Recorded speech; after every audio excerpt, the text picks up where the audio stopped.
¿Cuál es la diferencia entre las corrientes racionalista y empirista con respecto al conocimiento? Racionalismo. Una vez que la Iglesia dejó de ejercer el monopolio sobre el pensamiento, son muchos los que creyeron que el camino más fiable para acceder al conocimiento de la realidad radicaba en la razón. Es lo que, en filosofía, se denominó racionalismo, corriente de pensamiento iniciada por Descartes y continuada, entre otros, por Spinoza y Leibniz. Precisamente, Descartes y Leibniz, dos de los matemáticos más célebres de su época, encontraron en las matemáticas el modelo ideal para llegar al verdadero conocimiento. Esta corriente filosófica alcanza su época de mayor esplendor en los siglos XVII y XVIII, cuando la idea de que el método de investigación científica debe partir de hechos indudables para más tarde pasar a extraer conclusiones de orden lógico en forma de razonamientos deductivos, se convirtió en la base sobre la que se sienta la ciencia moderna occidental. Descartes convenció a la gente de que su método, fundamentado sobre una estricta base matemática, era el único medio posible de acceder a un conocimiento fiable y seguro del mundo. Dudo, luego pienso. Pienso, luego existo. René Descartes. En breve, para Descartes el único conocimiento válido es el procedente de la razón, en oposición al derivado de los sentidos, los cuales por lo general constituyen más una fuente de errores que de verdadero conocimiento. El sentido común es uno de los dones mejor repartidos en el mundo, pues no hay nadie que afirme no poseer una gran cantidad de él. René Descartes. Baruch Spinoza fue el filósofo neerlandés considerado como uno de los tres grandes racionalistas, heredero crítico del cartesianismo. Spinoza pensaba que aunque Dios lo es todo y está en todas las cosas, esta totalidad debe entenderse también como si se tratase de un sistema físico-matemático. Todo es uno, y ese uno es divino. Baruch Spinoza. Su curiosidad por la ciencia y su espíritu crítico le hizo ver que Descartes había dejado muchas cuestiones sin resolver.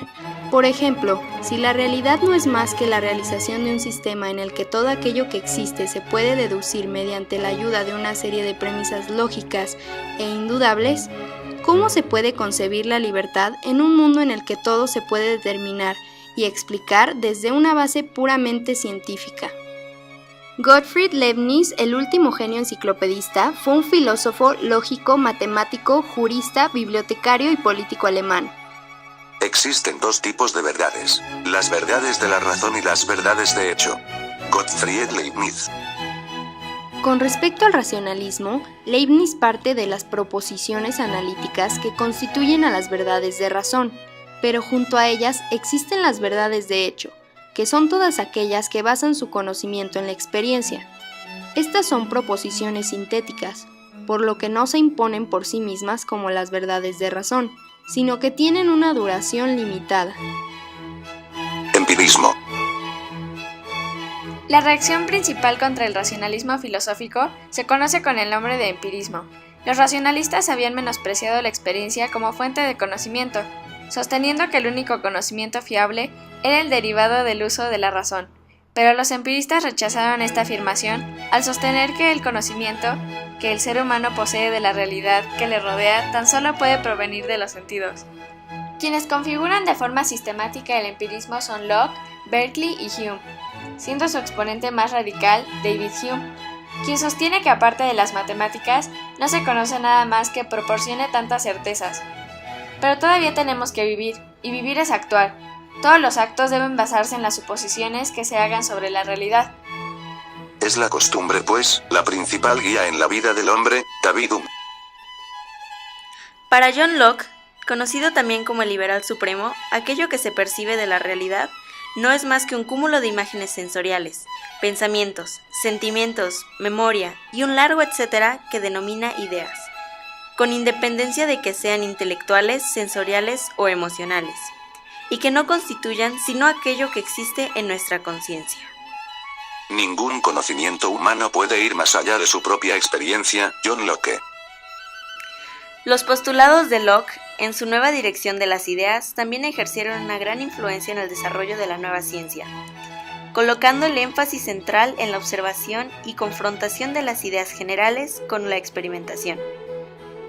En conclusión, racionalismo y empirismo son dos corrientes filosóficas que responden principalmente, pero no únicamente, cómo es posible la adquisición del conocimiento.